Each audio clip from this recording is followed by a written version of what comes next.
안녕하세요. 축구 상담소의 쿨브리즈입니다. 오늘은 특정 팀에서 테스트 경기나 훈련을 해야 하는 상황이 왔을 때 알고 있어야 할 것들에 대해 얘기를 해볼 건데요. 축구를 하다 보면 본인이 원하는 팀에 가기 위해 테스트를 거쳐야 하는 경우가 많이 생깁니다. 물론 가장 좋은 것은 현재 소속팀에서 경기하는 모습을 스카우터나 지도자들이 보고 스카웃을 하는 경우인데요. 그래야 평소 본인의 실력을 그대로 보여주기가 쉽고 편하기 때문입니다. 아무래도 긴장도 덜 할 것이고요. 특히 어린 선수들일수록 테스트 경기를 할 때 낯선 선수들이나 환경 속에서 본인의 실력을 발휘한다는 게 쉽지 않겠죠. 저 또한 선수 시절 테스트 경기나 훈련을 굉장히 많이 경험했습니다. 테스트에 합격한 적도 있었고 반대로 탈락한 경험 또한 몇 차례 있었어요. 그러면서 느낀 점이 한 가지 있는데요. 내 실력과 관계없이 합격 여부가 갈릴 수 있다는 것입니다. 이게 무슨 얘기냐면 내가 어떤 전략을 가지고 경기나 훈련에 참가했는지가 굉장히 중요하다는 것이에요. 예를 들어서 비슷한 실력을 가진 두 선수가 테스트 경기를 하고 비슷한 퍼포먼스를 보여줬을 때 한 명은 합격하고 다른 한 명은 탈락할 수도 있다는 것입니다. 그 이유는 두 선수가 다른 전략을 가지고 테스트 경기에 임했기 때문이죠. 실력이라는 것은 오랜 시간 노력한 결과가 쌓이고 쌓여서 만들어지기 마련이지 하루아침에 생기는 것이 아니잖아요. 그렇기 때문에 테스트를 앞두고 갑자기 실력 향상을 하는 것은 어려운 일이에요. 전략을 잘 세워야 하는 것이죠. 그 전략을 제가 오늘 알려드릴게요.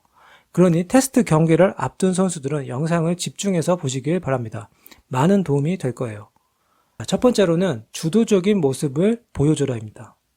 주도적이라는 것은 경기 상황이나 팀 동료들에게 이끌려 가지 말고 스스로 경기를 이끌어 가라는 얘기입니다. 쉽게 얘기해서 원래 그 팀에 있던 선수처럼 적극적으로 말도 많이 하고 동료들에게 화이팅도 불어 넣어주면서 경기를 하라는 것이죠. 본인이 플레이를 잘하고 못하고는 다음 문제예요. 실력은 평소 하던 대로 나오는 것이지 갑자기 없던 실력이 나오는 건 아니기 때문에 주도적으로, 적극적으로 그리고 능동적으로 경기에 임하는 것이 최선의 방법입니다. 경기를 하다가 실수를 할 수도 있어요. 그때는 그냥 미안하다고 사과 한마디 하고 언제 그랬냐는 듯 다시 경기에 집중하면 됩니다. 볼을 받아야 할 때는 크게 달라고 얘기하고 우리 팀 동료가 볼을 받을 때는 뒤에 수비가 간다 아니면 돌아서라 라는 말도 크게 해야 돼요. 포인트는 원래 그 팀에 있던 선수처럼 행동하는 것입니다. 그래야 긴장도 빨리 풀리고 낯선 환경에 대한 어색함이 조금이나마 더 줄어들 수 있어요. 경기나 훈련이 끝났을 때는 선수들과 웃으면서 인사도 하고 훈련 장비도 같이 챙기면서 마무리하면 돼요. 이렇게 낯선 환경에서도 금방 적응하는 모습을 지도자들은 높이 평가합니다. 팀에 긍정적인 영향을 주기 때문이에요. 그러니 꼭 주도적으로 경기나 훈련에 임하길 바랍니다. 두 번째는 장점은 최대화, 단점은 최소화해라입니다. 선수라면 누구나 다 장단점이 있기 마련이죠. 테스트 경기는 최대한 짧은 시간 안에 본인의 실력을 보여줘야 하기 때문에 장점은 최대화를 하고 단점은 최소화를 해야 합니다. 제가 선수 시절 테스트를 하면서 탈락했던 경험들을 되돌아보면 제 장점을 제대로 보여주지 못했어요. 그 당시 상황이나 팀의 스타일 때문에 그랬을 수도 있었지만 어쨌든 장점을 보여주지 못해 많이 아쉬웠던 적이 많았어요. 내 장점을 잘 보여줄 수 있는 포지션에서 경기를 하지 못하거나 경기를 하면서도 장점을 극대화하는 플레이를 하지 못했던 것이죠.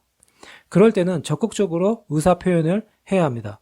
본인이 가장 자신 있는 포지션에서 뛰고 싶다고 얘기하고 경기장 안에서도 가장 잘하는 플레이를 보여주려는 노력을 해야 돼요. 본인의 장점은 드리블인데 패스만 하려고 해서도 안 되고 빠르고 힘이 좋은 선수가 기술적인 플레이를 하려고 해서는 안 됩니다. 꼭 뭔가 보여줘야 한다는 생각을 하게 되면 평소 본인의 스타일과는 다른 플레이를 하기 마련이에요. 그냥 평소 하던 대로만 하려는 생각을 하세요. 그리고 장점을 많이 보여주려고 하면 됩니다. 세 번째로는 미리 파악하고 가라입니다. 테스트를 받는 팀이나 그곳의 환경, 테스트 방식 등에 대해서 미리 파악을 하면 굉장히 좋습니다. 해당 팀 감독의 성향 아니면 지도 철학을 알고 가는 것과 그렇지 않고 무작정 가는 것은 큰 차이가 있을 수 있어요.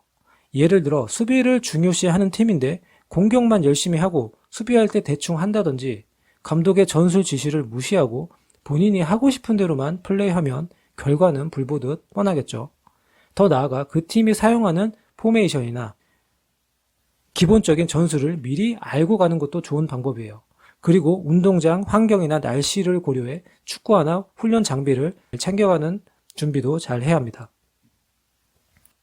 축구화를 잘못 신어 자꾸 미끄러진다면 본인의 실력을 절반도 보여주지 못할 거예요. 테스트가 끝나고 축구화 때문에 제대로 못했다고 아쉬워한다면 아무도 들어주지 않겠죠. 또 하나의 팁으로 본인이 멀티 포지션이 가능하다면 그 팀에서 필요로 하는 포지션으로 테스트하는 것이 확률적으로 좋은 방법입니다.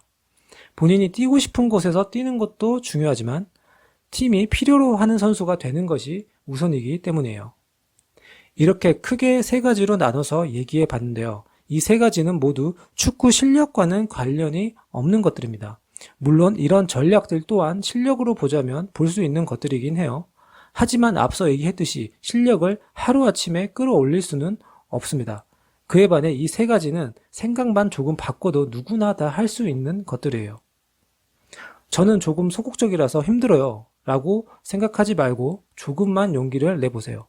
테스트 결과가 달라질 수 있습니다.